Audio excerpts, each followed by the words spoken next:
Welcome to Paradise, a one-of-a-kind man-made treasure, where unique coastal shops offer exclusive finds from fine art to beach novelties. Dining options span upscale Epicurean delights to walkable desserts, and small-town charm meets million-dollar views everyone can enjoy. This is Balboa Island. Balboa Island was established in 1916. The first homes were built on this 0.2 square mile island in 1921, and the only way to get here was by ferry. By 1929, a concrete bridge made it easier to get onto the island for the 100 residents and visitors. Today, more than 4,500 inhabit the island in the winter, and thanks to a popular summer rental home location, it can swell to 10,000 during the warmer months.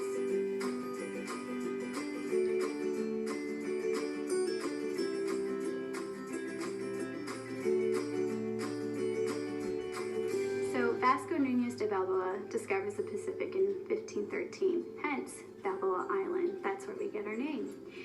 Often people want to know why they moved here. Well, by 1906, there are lots available to purchase. W.S. Collins has a master plan. You can buy lots inland or on the bayfront, $600 a piece, bayfront, $300 inland. So you could get a piece of this prize.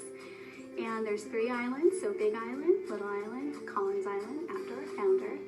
And they start living here, mainly seasonally, summers only. That's when people love to be here, to fish, to reside on the beach, and just relax.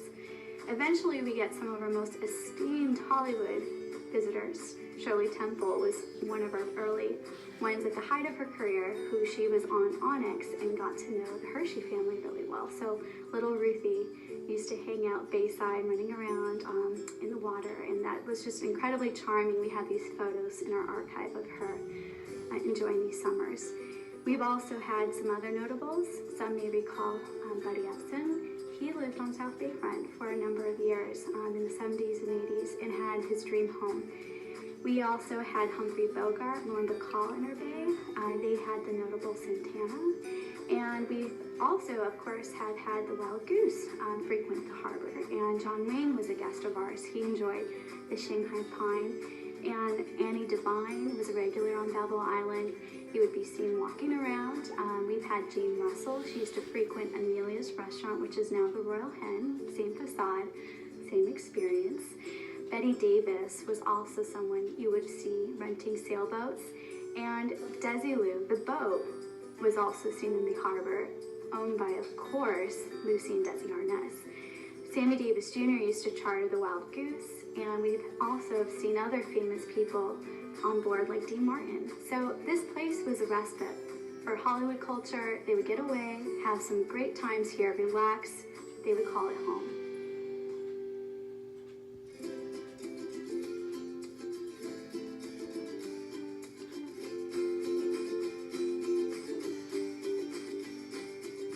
Take a walk along Marine Avenue for the sights of nautical designs and stylish beach fashions.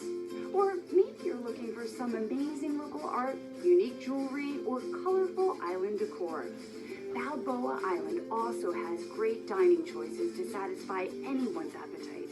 From modern gourmet cuisine to grab-and-go hot dogs and sandwiches, the flavorful aromas will satisfy even the most discerning diners. Some local eateries date back to the island's early days, where residents and visitors alike gather to enjoy the island's life. The selections on Balboa Island go beyond the basics. The local color meets local flavor, where culinary options span the globe. Still need to satisfy that sweet tooth? There may be nothing more iconic than the island's 2 famous desserts, the Balboa Bar and Frozen Banana, available at some of the island's most iconic establishments. The local sugary treasures have been mainstays for nearly 75 years and have been replicated, including on the hit TV show Arrested Development. The tasty treats are dipped in chocolate and covered with a variety of coatings, from nuts and sprinkles to cookie crumbs. It's a must-try. Good.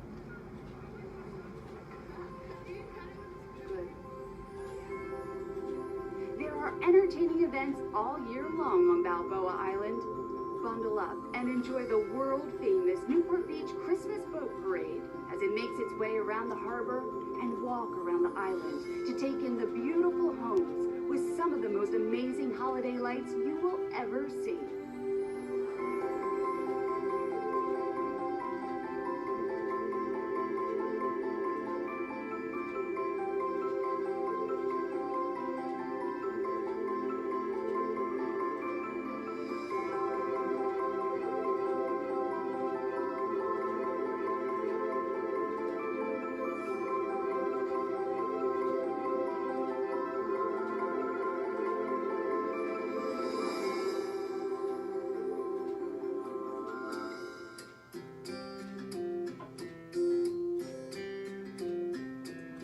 Love that time of year. Are you ready for a quick trip across the waterway by way of the Balboa Island Ferry? So your family has a rich history with Balboa Island and the ferry. Well, as a matter of fact, it's a great story. In 1919, when the city was getting ready to incorporate the city, the red car, of course, came down from Los Angeles, and its last stop was Balboa at the newly constructed Balboa Pavilion. And at that time, my grandfather was beginning development with Collins here on Balboa Island, so they needed to get those red car people over to the island. So a ferry service was necessary. The city put it out for bid for a contract, and as the story goes, there was 3 bids. One bid could have their boat ready in a couple weeks, one could have it ready in a week, and my grandfather could have it ready that day. So grandfather got the bid. Joe Beek won the first contract for the Balboa Island Ferry Service, and the Beek family still operates it to this day.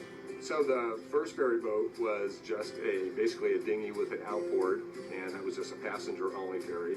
And of course, automobiles were rapidly becoming more popular back in the early 20s. So then he quickly went to an auto ferry that carried one automobile, and the little outboard could push the barge with the one automobile back and forth. And then in the late 40s, we built the 3 present 3-car automobile ferries. It's the same ones that have been going ever since the late 1940s. So it's been said that we're the longest continuously operating auto ferry in the world. We right now average about 1 million to a little over 1 million passengers a year.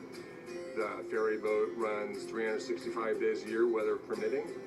And it's just a great way for tourists and visitors and locals to get back and forth across the harbor. Of course, it does beat swimming.